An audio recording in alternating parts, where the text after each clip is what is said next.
Hey everybody, Ryan here. Alright, I'm going to be going over the standings. These are the standings as of the completion of all the games for today. So, anything that happened today will be on here. It's already reflected. Alright, so this is where we stood last Sunday when I did this. Toronto was first in the North with 34, followed by Edmonton at 28 points, then Winnipeg 27, Montreal 23, and that would be the cutoff spot for the final playoff spot. Calgary would be next at 22, Vancouver next at 18, and then Ottawa and last in the division at 15.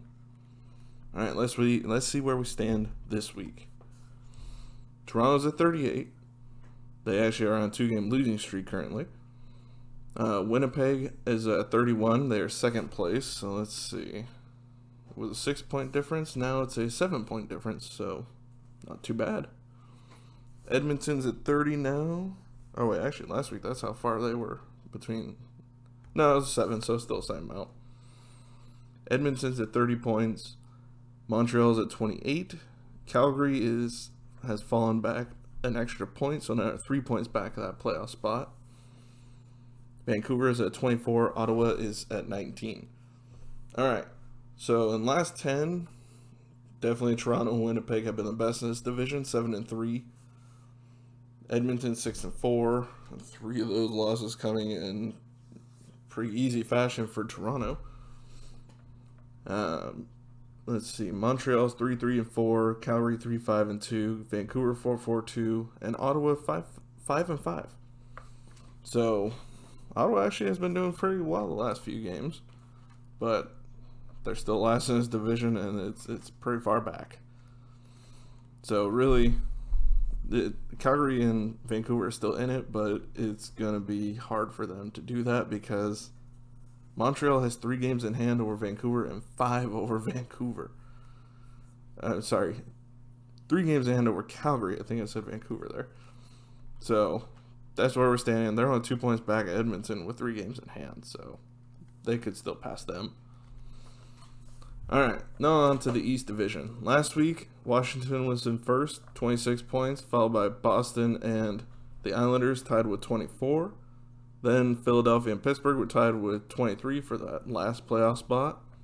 Rangers at 17, New Jersey at 16, and Buffalo at last at 15 points. No movement for the bottom 2. New Jersey had 1 win this week, I'm sorry. So they went up 2 points. Islanders are now in first. They're on a pretty good streak right now, 5-game win streak. So that's definitely put them where they are right now. 34 points for first, followed by Washington at 32. Boston and Pittsburgh are tied for third at 29 points. Philadelphia has dropped out of the playoffs as of right now. I mean, it's not like they're completely out of it. I mean, they still have 2 games in hand over Pittsburgh, who's 2 points ahead of them. Rangers are starting to catch back up. They're at 23 points. And they're winning without Panarin, so who knows when he gets back. Maybe they'll start turning around. New Jersey's at 18, and Buffalo, 6-game losing streak for Buffalo, 2-7-1 over the last 10, 15 points. Them and New Jersey have just really started falling back in this division. New Jersey is at 2-8 in last 10. Rangers 6-4. Philly 5-4-1. Pittsburgh 7-3. Boston 4-5-1. Washington 7-2-1, and the Islanders 7-2-1. Right now, I mean, Washington's going to be without Tom Wilson for 7 games. Or 6 games. I think they played their first game without him today. Boston's now lost Carlo he's week to week with his injury, so we'll have to see how much that affects their defense. So we'll see how this division finishes out. This one is probably one of the more wide open divisions, I personally believe. So we'll see where this one ends up. All right, so for the Central, a little bit more of a separation in this one than honestly I think most people would have expected. I think everybody would have expected this to be a 6-7 team race, honestly. No, probably just 6. Because Chicago has definitely outperformed what everybody thought. Tampa was at first last week, or tied with Florida last week for first at 29 points each. Carolina is in third with 27. Chicago fourth with 26. Then you have Columbus pulling up the 5th place spot at 21, Nashville at 18, then Detroit 17, and Dallas at 16. So that's where we were last week. This week, a little bit of movement, not too much. Tampa is completely in first, solo in first now with 36 points. Carolina is second now with 35. Florida has fallen back to third with 34 points. Chicago is pulling up the last playoff spot still with 31. Columbus is in 5th and 6 points back of Chicago with no games in hand. So it's a bit of a separation there, like I said, between the playoff teams and none for this division. Nashville's at 22, Dallas is at 19, and Detroit is at 17. Dallas has not been doing great. I mean, they've got 3 points in the last 2 games. They have a win and an overtime loss. So it's something. It's something to build on, right? Detroit, about where I would have expected them towards the bottom. I mean, they still are technically, I guess, in the race, but realistically, I don't think they really are at all. They're on a 3-game losing streak. Nashville actually has been starting to turn things around of late, but it may be too little too late. I mean, they have 1 game in hand over the last playoff team. So, I mean, they have to really go on a good streak here to get back in this thing. Same with Columbus, who has been really faltering of late. 3-6-1. Sorry, my cat is eating my blinds. Tampa Bay, probably going to run away with this one. Stop. God.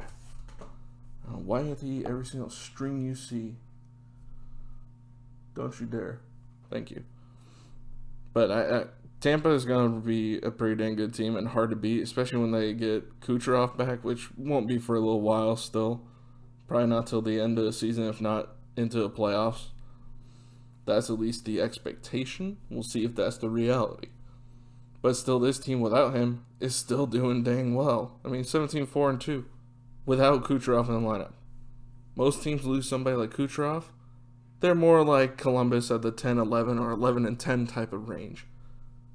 But Tampa has so much talent, it doesn't make a dang difference. He could come back and play 4th line. Ease his way in. It really wouldn't make much of a difference.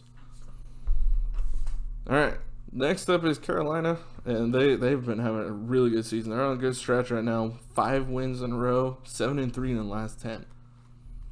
I know they beat Florida. What was that, last night? Tonight, actually today. Yeah, they beat Florida today. So Florida and Chicago are surprise teams for me. I picked them to be towards the bottom, if not the bottom of this division, and they're not. They've actually been playing pretty well. I mean, Florida's 5-3-2 in their last 10. So showing a little bit of a sign of worry there, but the separation they have may be enough to keep them in it one way or the other. All right, on to the West. Vegas was the top team last week. 25 points to lead the division, followed by Minnesota and St. Louis, who were tied with 24. Colorado with 23. LA 22. Arizona 21, Anaheim 17, and San Jose 16. That was last week. Let's see what kind of movement we have. Quite a bit. This division is more up in the air than honestly I think anybody would have picked. I mean, Colorado has been dealing with injuries, and I mean, right now they're missing McKinnon for 2 straight games. Which case they didn't play bad. Luckily, they're playing Anaheim in those 2 games. A team that can blow multiple goal lead no matter what they do. So that was an advantage for them in 2 games. Hopefully they get him back soon. Vegas has been on a pretty good stretch, won 6 in a row. St. Louis, they've been hit and miss. I mean, their last 10, 5-4-1. So, I mean, they're dealing with a lot of injuries. They may be getting Tarasenko back, which could help, but it's going to take them a little bit to get back into the rhythm. So we'll have to see how that works out. Colorado, like I said, their back end is really hurting in the injury department right now. Minnesota, getting back into the swing of things. They've actually been doing pretty well of late. LA has been really doing much better since the beginning of the season. I mean, last 10, let's see, Vegas 8-2 with 6-game win streak. St. Louis 5-4-1. Colorado 6-3-1, Minnesota 7-2-1, LA 6-2-2, Arizona 5-4-1, Anaheim an abysmal 1-6-3, and San Jose 3-5-2. Honestly, San Jose has been showing signs of improvement of late. They have not gotten the results in their favor, but they've been showing signs, especially in the offense, of improvement. So that's good news. Let's see, where were they last week? The plus minus actually got worse. But honestly, I've been seeing a definite improvement in them in some categories. They still need to be a better team in front of their net. They're very weak in front of the net from everything I've been seeing. So, I mean, that's not saying much considering my team Anaheim is weak in every category. Except for right now, points ahead of them. That's it. So, that's where the West stands right now. It is very wide open between Vegas and San Jose. There is literally a 14-point difference, which is not that much considering none of these teams have hit the halfway point, which is 28 games. So none of these teams are there yet. So we still have lots of time. But this is what I'm seeing. I mean, you look at the plus-minus differential, that's really where you can see what teams are really going to be in this race long-term and not. I mean, Arizona maybe because they're a very strong defensive team, but they are not a good offensive team. And that's their biggest downfall. Anaheim's just, I'm not going to keep ragging on my own team because, you know, we all know they're terrible. San Jose just cannot play in front of their goalie. I mean, that's the biggest difference for them. So, that's where they stand. I mean, right now, Vegas, St. Louis, Colorado, Minnesota are in that playoffs. LA and Arizona are not far behind. So, this one's going to be a close one at the end, too. Alright, so I wanted to add a new category to this, the bottom 10 teams, because we're getting to the point in the year where some teams are getting close to that halfway mark. Like Vancouver has played half their schedule already. Ottawa's 1 game away. Detroit 2 games away. I mean, we're getting close to that halfway point where we can really start watching the bottom teams to see who's going to get the best chance at that first overall pick. Not that we know who the first overall pick is going to be because nobody's really been able to look at most of these prospects. But right now, the leading team is Buffalo. 15 points pulling up the end. They are lost 6 in a row now.